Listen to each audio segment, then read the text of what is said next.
শুক্রবার ৩ বীরাঙ্গনা কুমারী, মধুমতি ও রূপশ্রীর শহীদান দিবস। এবছর তাদের ৭৭তম শহীদান দিবস। এই উপলক্ষে এদিন আগরতলা টাউন হলে এক হল সভার আয়োজন করা হয়।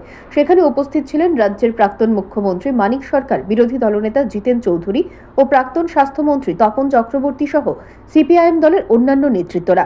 সভায় মানিক সরকার তার ভাষণে বলেন, ৩ বীরাঙ্গনা কুমারী, মধুতি ও রূপশ্রীর আজ ৭৭তম শহীদান দিবস। ৭৬ শেষ হয়েছে, ৭৭-এ পা দিয়েছে। ইতিহাস তো খুব লম্বা না। ৪৫-এর জনশিক্ষা আন্দোলনে তার ভিত্তি তৈরি হয়েছে। ৪৮-এ গণমুক্তি পরিষদ। বিশেষ বিশেষ ঘটনা ছাড়াও এর বাইরেও অনেক ঘটনা আছে বলে তিনি জানান। কুমারী, মধুতি, রূপশ্রী শহীদানের ৭৭ বছর, ৭৬ শেষ হয়েছে, আজকের দিনে এটা ৭৭ বছরে পদার্পণ করলো। ইতিহাসটা খুব লম্বা না। ৪৫-এর জনশিক্ষা আন্দোলন, তার ভিত্তি তৈরি হয়েছে। ৪৮-এ গণমুক্তি পরিষদ।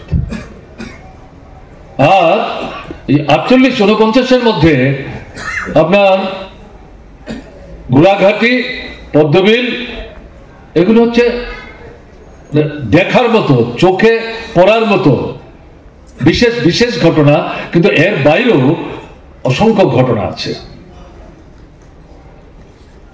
এই দিবসটা আমরা কি শুধু ফুল বেল পাতা দিয়ে কুমারী, মধুতির, রূপশ্রীর স্মৃতির প্রতি শ্রদ্ধা নিদর্শন করবার জন্য এখানে মিলিত হয়েছি? এটা